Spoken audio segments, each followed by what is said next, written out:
Hi, I'm Andy Stevenson. Now, I've narrated over 30 audiobooks, and in this video, I'm going to let you in on what it's really like to be an audiobook narrator, and I'll share 5 big secrets that it might have been useful to have known when I started. Now, when I tell people what I do, they always say, "Wow, you must have a great voice." But I'll tell you, my voice isn't what got me this job. In fact, how I ended up here was on a whim. I was reading a book out loud to my wife, and I was delivering different character voices and acting out the personalities with my voice, and I suddenly thought, hey, maybe I could narrate audiobooks for a living. After all, I was reaching the end of my main career as a business owner, and so I thought, this would be a neat switch to make, something I could do without the hassle of managing staff and something I could do from home. Never having listened to an audiobook before, I needed to start doing some research. So, I didn't come from theatre or radio. I owned a training business and I enjoyed performing in front of my audiences, but the most acting I'd done was a couple of Christmas pantomime shows in the village where we lived. The idea of reading stories for a living felt, to be honest, as realistic as becoming a professional footballer at the age of over 64.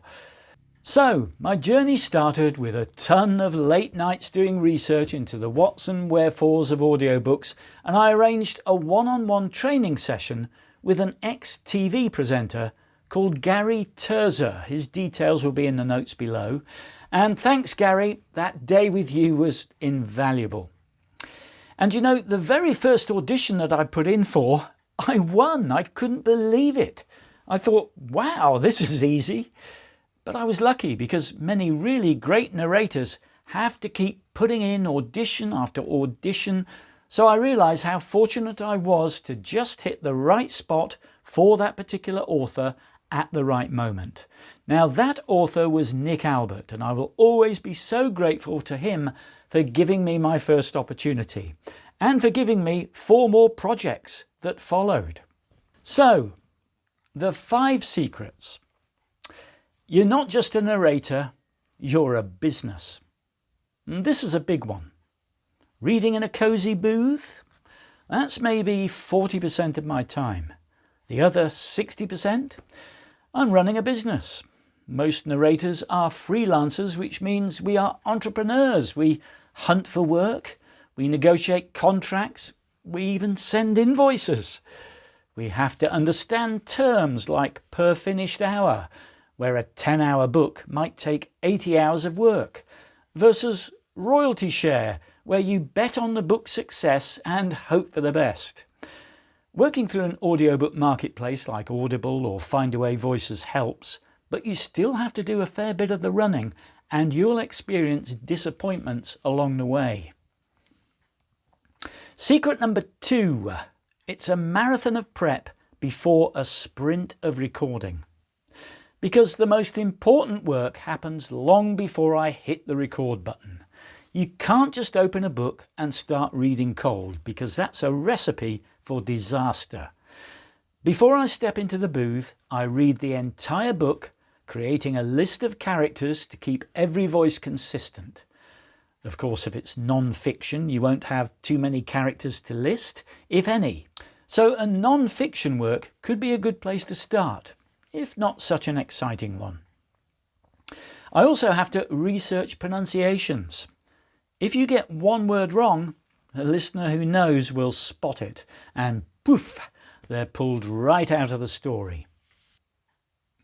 Now, if these secrets are opening your eyes, do me a huge favour and hit that subscribe button below. We're just getting to the good stuff, and it really does help the channel out, so thank you. Secret number 3. Your studio is a demanding business partner. Now, here's a secret that could kill your career. You have to be a pretty decent audio engineer. Now, you could be the most talented storyteller in the world, but if your audio is echoey or noisy, nobody will hire you. Your recording space has to be acoustically treated. You also have to know how to use your mic interface and software. Now, these days, these things are not that difficult, but make sure that you listen to your output and compare it against samples from published audiobooks. You'll find plenty of samples on Audible. If you had some training like I did, get the opinion of your coach. Get them to listen to a sample or two. When tech decides to fail mid-sentence, and it hasn't for me, thankfully, there's no IT department to call. You have to fix it yourself. And usually that's on a tight deadline. Now, check out my video on kitting out your recording space with equipment and so on. I've provided the link to that video below. Secret number 4, it's a physical job, not just a vocal one. This work is sometimes a grind that requires serious stamina. Imagine sitting in a small padded box for 4 to 6 hours straight performing.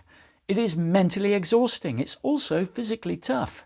Your voice is a muscle and you have to treat it like an athlete with warm-ups and hydration. On top of that, the job can be incredibly isolating. You spend almost all of your working hours alone. Secret number 5. Your network is your net worth. For a job that seems so solitary, your success completely depends on other people. This is an industry built on trust. A single recommendation from an author is worth its weight in gold. Building a name for yourself as professional and reliable is just as important as how you sound. Do you deliver clean audio and hit your deadlines? Your talent gets you the audition, but your professionalism is what builds you a career. So to conclude, you have to be an entrepreneur, a prep artist, technically adept, an athlete, and a great colleague, as well as a talented voice artist. And, of course, you have to be an actor. It isn't just about having a great voice, it's about the hustle, the craft, and the resilience. It's the best job in the world, but only if you're willing to do all the work that happens when the mic is switched off. So, which of these secrets surprised you the most? Drop a comment or question below. I will read every single one and reply to every question. But in the meantime, thanks for watching. Remember to click that like button and subscribe to this channel for more videos as they come on stream. And see me again soon. Bye for now.